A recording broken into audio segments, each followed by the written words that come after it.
Hola. Bueno, hoy vamos a hablar de la forma de la ciudad, ¿no? Hemos visto en clases anteriores los componentes de la forma urbana. Sabemos que son estos tres, ¿no? Las calles, manzanas y la edificación.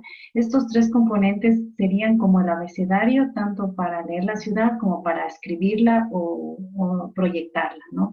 Entonces, nunca debemos olvidar estos tres elementos. En las clases anteriores hablamos de las calles y de las manzanas y hablamos un poco sobre su configuración bueno, sus diferentes elementos y partes, ¿no? En esta clase hablaremos de lo que es la edificación, ¿no? Y cuáles serían las consideraciones para definir, ¿no? La forma de la ciudad. En este caso, cuando hablamos de la edificación, ¿no? Dentro de los componentes de la forma urbana, pues estamos hablando de tipos edificatorios. Es decir, que nosotros percibimos la ciudad de una u otra manera por cómo se disponen los componentes de la forma urbana, las calles, las manzanas y las edificaciones. Sin embargo, la edificación suele tener, el tipo edificatorio suele tener, digamos, es categórico, ¿no? Para determinar la forma de la ciudad, ¿no? Cuando nosotros nos desplazamos por las calles, aunque bueno, no lo percibamos así, ¿no? Sentimos la ciudad de una forma u otra por cómo se han dispuesto los elementos o los componentes de la forma urbana, ¿no? Cómo son las calles, si las calles son estrechas, si las manzanas son alargadas, si las manzanas son cuadradas, si las edificaciones son aisladas, si tienen retiros, si no tienen retiros, si están adosadas, si son altas, si son bajas, ¿no? Entonces, cómo se configuran cada uno de los componentes de la forma de la ciudad, pues nos da lugar a una forma de ciudad o a otra, ¿no? Eh, bueno, en este caso vamos a hablar de lo que es la edificación, ¿no? O la arquitectura, ¿no? Pero en la escala urbana lo que nos interesa de la edificación es el tipo edificatorio, es decir, cómo se disponen los edificios dentro de los lotes y a su vez estos dentro de las manzanas. Aquí vemos un acercamiento del centro histórico de Quito y vemos que las edificaciones están todas adosadas, ¿no? Es decir, conforman, digamos, un bloque sólido a nivel de fachada, ¿no? Todas las fachadas son continuas por cuanto las edificaciones están adosadas, ¿no? Juntas unos a otros, y independientemente del tipo de edificación, ¿no? Hay unos, como vemos, edificios monumentales que aparentan ser, pues, iglesias o conventos, y otros que claramente vemos que son edificaciones que, bueno, cuyo origen sería original la vivienda, ¿no? Posiblemente es un uso mixto. Sin embargo, todas están adosadas, ¿no? Y esto nos da un ambiente, ¿no? Una forma de ciudad. Si nosotros nos imaginamos este centro histórico de Quito o el de cualquier ciudad, pues el tipo edificatorio es este, ¿no? Bueno, Philippe Panerai hace un estudio sobre los tipos edificatorios y, bueno, aunque hay distintos tipos edificatorios, que ya los veremos más adelante, algo que tenemos que indicar es que el tipo edificatorio dentro de una misma manzana puede variar. Es decir, aquí tenemos una imagen con esta manzana alargada. Sin embargo, podemos ubicar diferentes tipos edificatorios, ¿no?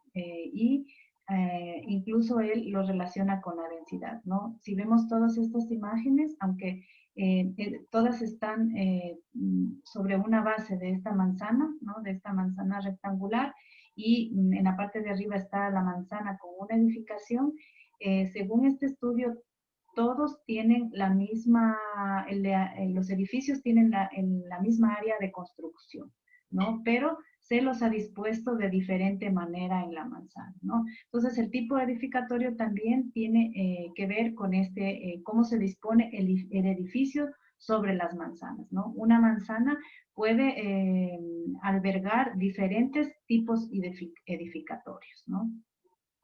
Bueno, las principales clasificaciones que hay en cuanto a los tipos edificatorios tenemos, por ejemplo, la adosada, que es esta típica de un centro histórico, de los cascos antiguos, de la ciudad más nuclear por lo general de cualquier ciudad. y vemos que es adosada, ¿no? Los edificios están pegados unos a otros y conforman una fachada continua, ¿no? Que está a la línea de la acera, ¿no? Tenemos también la edificación adosada con retiro, que es una variante de la anterior, sin embargo, tenemos un retiro frontal, ¿no? Entonces, en este caso, la línea de fachada se ha retranqueado. Se le suele llamar también edificación retranqueada, ¿no? Esta es otra tipología de edificatoria, ¿no? La irregular, como vemos aquí, en la que pues los edificios, algunos están con retranqueo, otros están adosados y sin retiro, y no tienen una disposición, digamos, uniforme, por tanto se llama irregular, ¿no? Eso solemos encontrar pues en algunos sitios donde no está claro o no hay uniformidad, ¿no? Retiro, sin retiro, etcétera, ¿no? La edificación en hilera, que es muy propia, sobre todo de las viviendas, ¿no? De las viviendas, de estos proyectos de viviendas, en la que la particularidad es que todas las edificaciones, claro que están adosadas, tienen un retiro frontal, suelen tener también posterior, pero entre todas conforman casi una fachada uniforme, una sola fachada, ¿no? Es diferente que en la adosada, pues cada edificio es distinto. En este caso, la tipología edificatoria en hilera, todos los edificios conforman una sola fachada, ¿no? El conjunto de los edificios. Otra tipología edificatoria que también es común es la pareada, ¿no? En la que los edificios se adosan, pero de dos en dos, ¿no? Por pares. La imagen pues que tendría sería esta, ¿no? Cuando hablamos de edificación aislada, son edificios que tienen su retiro por los cuatro costados, ¿no? Frente, posterior y laterales. En este caso, esto es muy común de los barrios residenciales, en los que pues el jardín es predominante, ¿no? Las áreas de jardín son predominantes y vemos estos retiros generosos por los cuatro costados. La configuración también en la imagen urbana, el ambiente urbano, pues es muy distinto, ¿no? Que por ejemplo la edificación adosada. La edificación aislada, así como los otros tipologías de edificación, pueden tener variantes, ¿no? Adosada con retiro, sin retiro, también la manera en que se dispone la edificación, ¿no? Vemos aquí que hay una disposición un poco irregular, pero también podemos ver que no se refiere solo a un tipo de uso, ¿no? Aquí vemos claramente que puede ser una vivienda unifamiliar, sin embargo también puede ser edificios, ¿no? Edificios multifamiliares o edificios con otros usos y que están aislados, ¿no? Entonces, cuando hablamos de la tipología edificatoria, en la escala urbana no estamos hablando del uso o el aprovechamiento del edificio, ¿no? ¿Cuál es su uso? Sino de cómo se dispone dentro de la manzana. En este caso, estos como barras que vemos aquí, pueden ser unas tipo edificios de departamentos, ¿no? O de oficinas. La característica aquí lo que nos interesa es que son aislados. ¿Por qué? Porque tienen retiros por sus cuatro lados, ¿no? Entonces, las tipologías edificatorias igualmente tienen diferentes matices, ¿no? Hay un juego entre estas tipologías y en las que podemos identificar, ¿no? Si son adosadas, si son pareadas o si son aisladas, ¿no? Básicamente estas tres, luego con sus variantes, ¿no? Con retranqueo o con retiro, la aislada, ¿no? Con retiros laterales. También tenemos la adosada con retiros frontal y posterior, la adosada solo con retiro posterior. Es decir, que hay diferentes juegos, ¿no? Que se les puede dar a la disposición de los edificios o de los edificios dentro de las manzanas.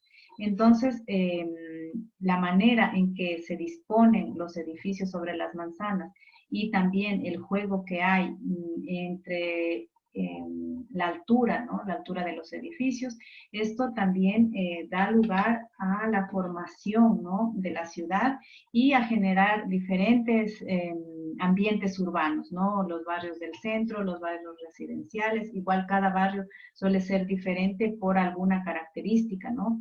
Que suele estar, claro, no nos damos cuenta cuando nosotros estamos caminando por las calles, sin embargo, pues esta disposición de los edificios sobre las manzanas, sobre los lotes, pues da lugar a diferentes ambientes urbanos con imagen urbana distinta, ¿no?